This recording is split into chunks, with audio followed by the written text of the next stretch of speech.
Alright, so third video of the night. This is Monday, October 1st. So, in that case, shout out God bless to my dearly beloved good friend, dear Miss Izzy Noel.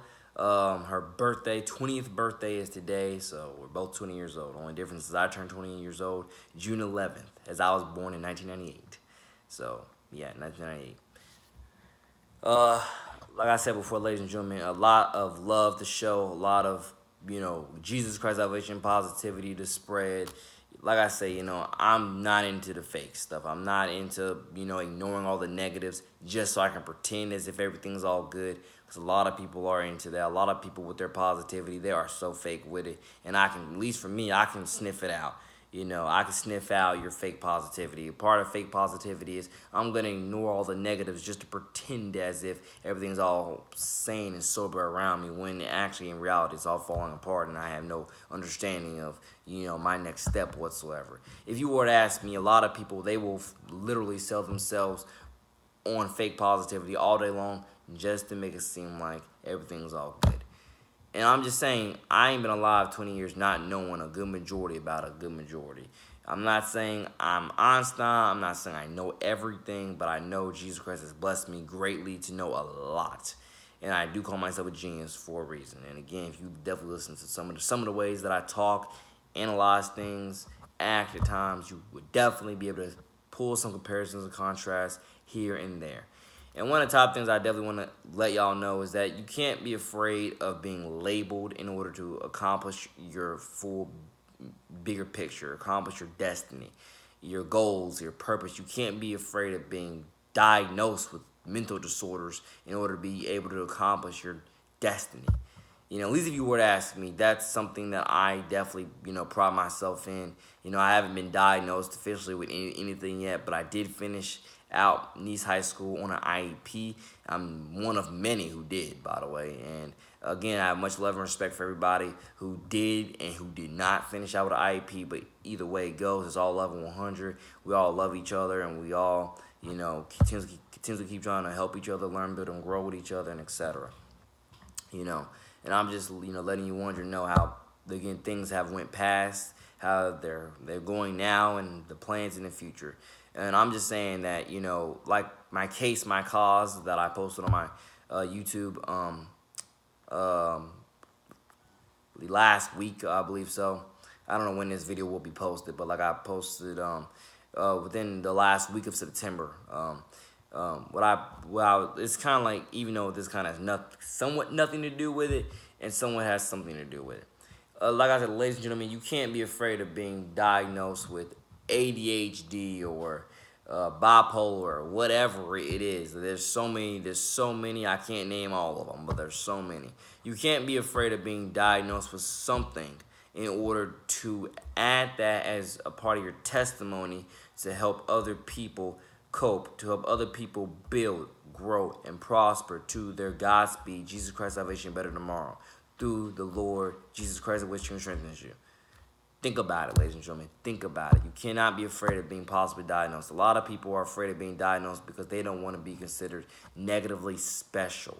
I can understand that. I can understand that. I literally grew up, with that, you could say, with that concern, with that worry my own self.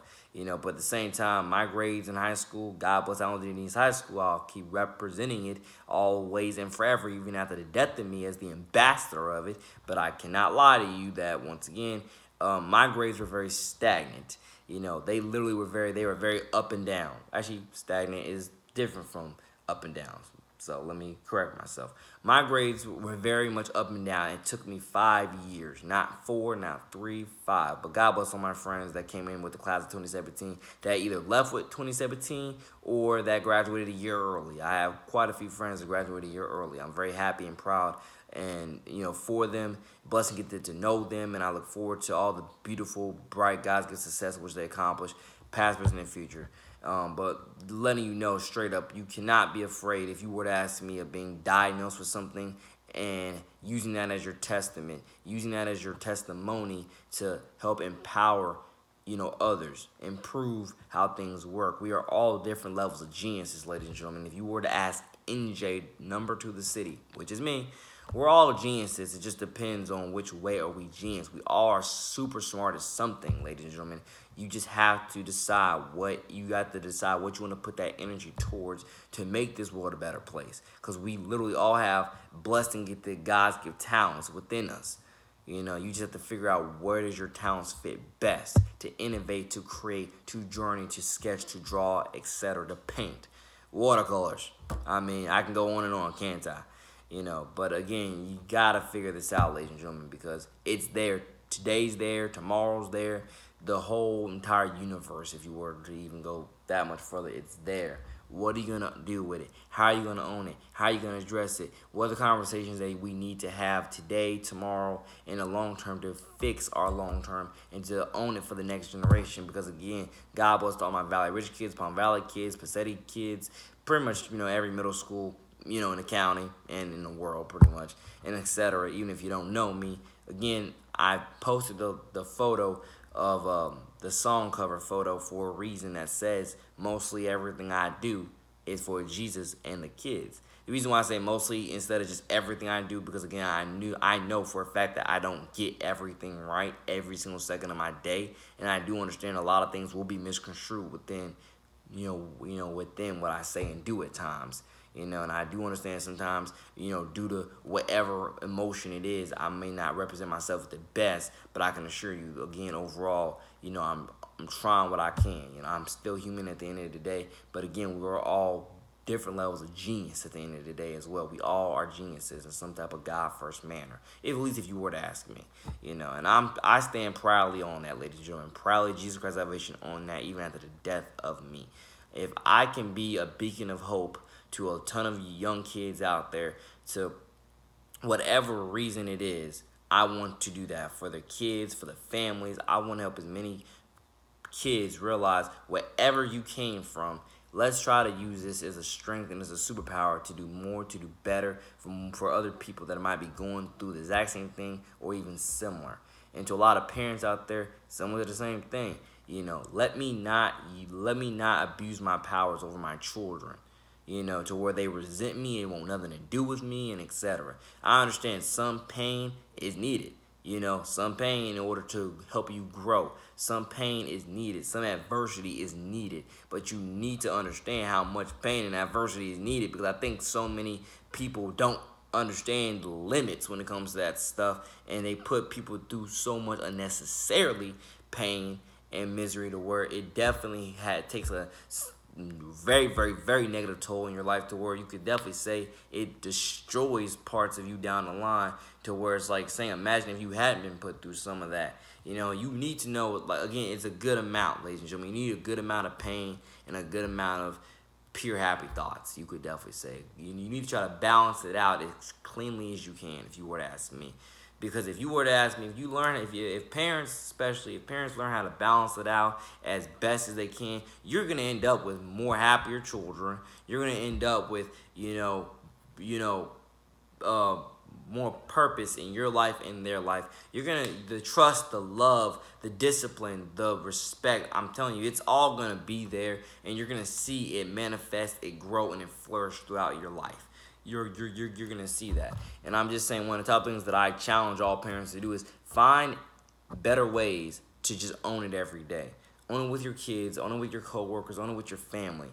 Please do not get married if you do not know what for better and for worse is. Or better yet, please do not get married if you are not willing to literally, fight for your family harder than anybody else has. And what that means is, ladies and gentlemen, like I said before, the divorce rate is too high. We need people who are willing to fight for the institution of marriage. We need people who are willing to fight for this. And I do believe we think we do, or we think that we've had people, but the divorce rate proves something else.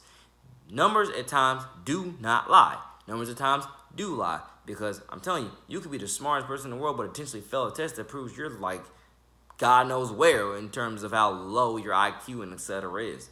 So numbers sometimes do lie. You could potentially fail a test, or you could overthink, or whatever the case is. I overthink a lot. Just let everybody know that. I overthink a lot. But I'm definitely trying to, put it on you here. Is the fact being is that, you kind of lost my full train of thought there. You have to learn how to change. You definitely have to learn how to innovatively change, how to adapt, how to grow, how to build. You have to learn how to, especially like, oh yeah, the marriage subject. You know I do not have a wife yet. I definitely have, ideas and plans, and I definitely, hope that somewhere within the next year or two I am officially lawfully wedded and married, and etc. But I can assure you that I do not have a wife yet. I do not have kids of my own yet. But I can assure you that I've already decided, to all men out there, no matter what age you are, I've already decided that at 20 years old, actually forget it, at 18 or 19 years old, I already decided that I was going to be one of the best dads that walked this earth. My kids, however I die, my kids are going to know our dad died trying to be the best dad he could to us. He died trying to be the best husband he could to his wife. He died trying to help hold his family together under Jesus Christ's salvation, in which strengthens him through everything. I'm telling you, this is what I believe in. This is what I preach all the time. And then God knows I look forward to the day where I can practice it and literally be a part of that. You could say 1% of marriages that are actually staying together because people actually know what they're doing. Or if they, or at least they are willing to be like, hey, why not? Keep giving it another try here and there. They're doing something right, or they got some type of mentality that's forbidding them from getting divorced. And some, for last time I checked, some are not getting divorced because it's just too much when it comes to the price. And can you blame them to a certain degree? Can you blame them? But for better and for worse, ladies and gentlemen, the institution of marriage, especially romantic marriage with this, is not something that's built on money. It's something that's built on true love and passion for one another. That, again, this is why they say you need to be very, very careful who you marry, because you really need to be able to keep that, again, until death do you part. And too many people don't know how to do that. And that's one of the top reasons why I do believe, once again, partially one of the reasons why the divorce rate is too high. Again, if you were to ask me in today's day and age, 2018, we need people who are willing to fight for the family. Fight for the family. We need people who are willing to fight for the family and fight for God's institution of marriage. We need people who are willing to do that. We need godly men who are willing to be like, I'm going to wait until marriage to have sex. I'm going to wait till marriage to procreate. We need godly men and godly women who are willing to step up to the plate and show others how to truly, Jesus Christ's salvation, live their lives through everything, ups and downs, for better and for people who are willing to die to literally live the best, life full of faith, liberty, and justice, and etc. We need those people. And if you were to ask me, and at least in today's day and culture, ask me, we definitely lack a good majority of those people. We lack them because, again, if we didn't lack them, the divorce rate wouldn't be up as high as it is. Out of wedlock sex, I don't think there's a specific rate for that, but again, the rates are where they are for a reason. And again, like for example, with youth vaping, someone tell me why middle schoolers are vaping. Literally, somebody tell me why middle schoolers are vaping. If you have to have a driver's license or some type of ID to prove that you're 18 years or older to have a vape, you shouldn't even be doing 18 years old, but you get the point. But yet you're doing it in middle school. Somebody's the culprit for that. And that's why I say God bless all parents out there. But I think there's a lot of parents that are enabling their children to do wrong.